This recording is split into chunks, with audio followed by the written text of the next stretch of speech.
Olha, nesta manhã de quinta-feira nós estamos recebendo para um bate-papo o senador do PSC, o senador Pedro Chaves. O senhor foi empossado em maio, está praticamente há 4 meses aí trabalhando em Brasília para o nosso estado e também para o nosso país.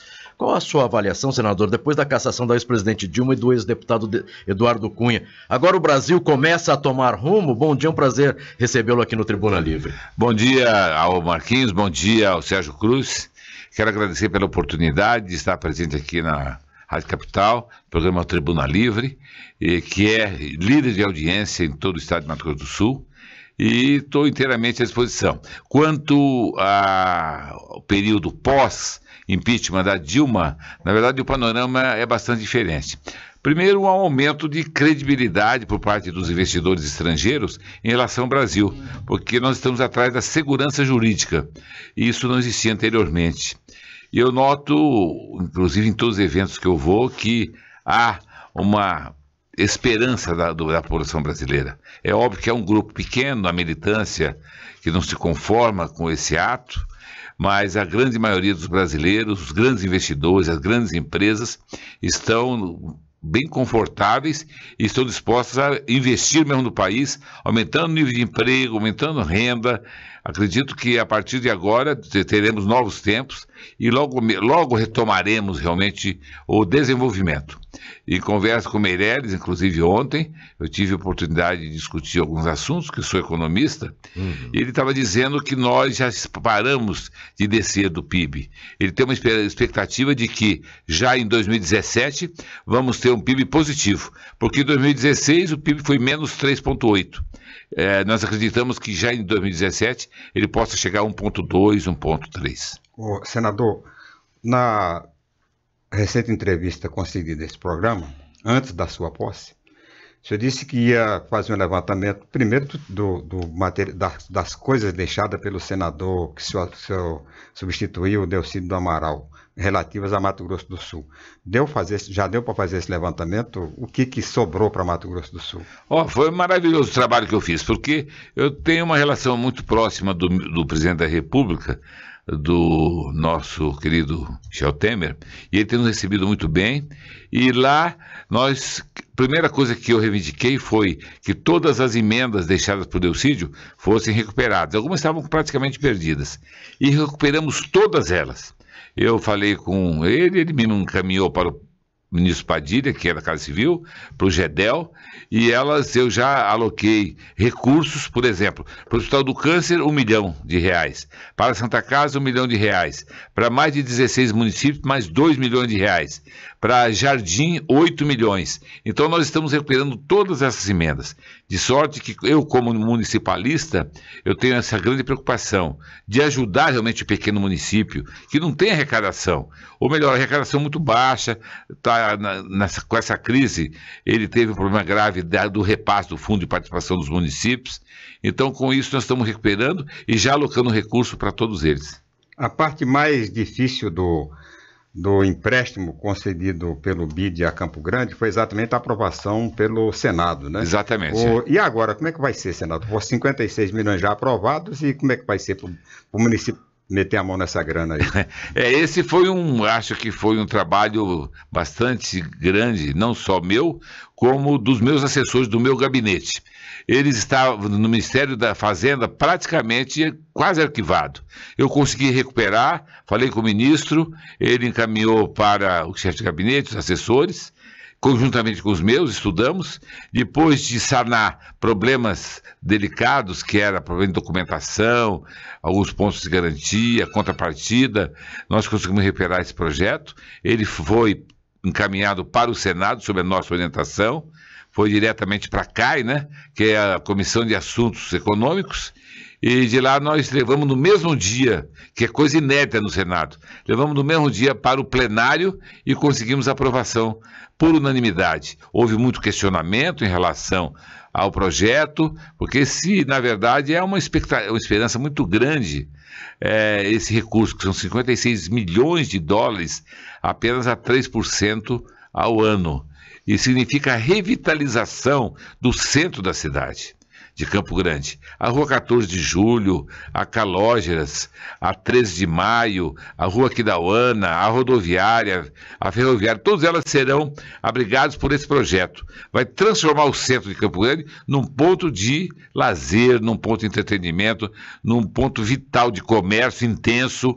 Todos aqueles comerciantes da 14 que estavam quase em regime de semifalência, né? Porque fechamos lá quase 60% das lojas. Eles começam a ter vida nova, estão super motivados. Eu tenho contato diretamente com o São Comercial, porque eu sou vice-presidente, e eu sinto o clima de euforia. E eles voltam a ter confiança e voltam a acreditar realmente que essa atividade comercial que começou em Campo Grande, na Rua 14, ela possa ser retomada, evitando, na verdade, o estado que estava muito delicado, que era o estado de empobrecimento dos comerciantes do centro da cidade. Nós estamos conversando com o senador Pedro Chaves. Senador, o senhor está preocupado aí com a ameaça do avanço do plantio da soja no bioma Pantanal e solicitou aí uma audiência, né, com o objetivo de discutir e apurar essa situação. Essa audiência acontece quando? E quem são os participantes? Um dos pontos bastante delicados aqui em Mato Grosso do Sul é o Pantanal. Nós notamos que está existindo um avanço da agricultura no Pantanal, tanto soja como outros tipos de plantação em relação a isso, principalmente a soja. E isso está trazendo um impacto ambiental muito grave para aquele frágil bioma, né, que é uma referência internacional declarado pela Unesco, né? E com isso nós resolvemos solicitar a Comissão de Ciência e Tecnologia e a Comissão de Meio Ambiente para que fizéssemos uma audiência pública, reunindo ecologistas, né?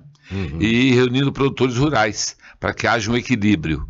E dia 21 de setembro, na próxima quarta-feira, teremos lá o SOS Pantanal, teremos FamaSul, teremos todos os órgãos, não só de Mato Grosso do Norte, também Mato Grosso do Sul. E isso vai permitir o encontro das duas partes, né? Os atores principais dessa evasão e desse problema do Pantanal, para que a gente possa chegar realmente a um ponto comum. Observe que, às vezes, a soja é plantada em determinada região do Planalto e ela tem defensivos agrícolas, vem a chuva e leva todo esse material para aqueles rios, vales e corichos que tem no Pantanal, trazendo grave problema para a fauna e para a flora. São 7h57. Hoje o jornal Correio do Estado traz que o país tem 14 estados em vias de declarar calamidade. Como resolver essa situação? Ela é tão grave assim, senador? Ela é muito grave. Haja vista que o próprio presidente Temer resolveu dar uma folga para os governadores, prorrogando dívida, e isso vai fazer com que os estados tenham uma situação um pouquinho melhor. Mas acontece que há má gestão, né, nos estados. Isso é muito grave. E a arrecadação caiu muito. O fundo de participação dos estados também foi reduzido. À medida que a atividade econômica diminui, né, afeta todas as atividades. Afeta o município, afeta o estado e afeta o próprio país. Nós acreditamos que com essa retomada do desenvolvimento, ela possa resolver. Mas é necessário que haja muita seriedade por parte dos gestores estaduais, no sentido de que a lei de responsabilidade fiscal seja cumprida rigorosamente. E a lei de responsabilidade fiscal, ela veio para solucionar exatamente esses problemas. Um deles, que era grave, era o problema dos bancos estaduais, né? Vocês sabem que praticamente eliminamos no país os bancos estaduais, que era uma fonte de receita para os estados se endividarem infinitamente. Então a União, vendo essa dificuldade, ela absorveu, praticamente fechou todos os bancos estaduais, assumiu a dívida e obrigou, na verdade, a todos cumprir a lei de responsabilidade fiscal. Agora nós temos esse problema delicado e que deve ser resolvido com o repasse do próprio recurso do governo federal, que está interessado em sanear todas essas dificuldades. Senador Pedro Chaves, eu quero agradecer a sua participação aqui no programa Tribuna Livre da FM Capital, parabenizar pelo trabalho que vem sendo realizado, não é, no Senado, e sentimos aí, com esse bate-papo, que o senhor está com muita vontade mesmo de ajudar Mato Grosso do Sul e ajudar o Brasil, principalmente o nosso país, a sair dessa crise, e aí, claro, conversando aí com todos os ministros, conversando com o presidente, para que juntos possamos resolver e sair dessa situação, né? Eu estou muito bem, graças a Deus, fui muito bem recebido. Inclusive, essa audiência pública vai estar a presença com o ministro Sarney Filho, vai estar presente na audiência pública. Noto na Secretaria, no Ministério da Educação também uma abertura muito grande para aumento das vagas do FIES e do Enem, então isso vai ser importante, recurso para o Enem, para que a prova seja compatível com o nível dos alunos. E na próxima segunda e terça-feira temos uma reunião extraordinária para aprovação de mais vagas para estudantes carentes do ensino superior. Então, mais uma vez, agradeço ao Marquinhos, agradeço ao Sérgio Cruz pela oportunidade e me estarei sempre à disposição. Um abraço para vocês, muito obrigado.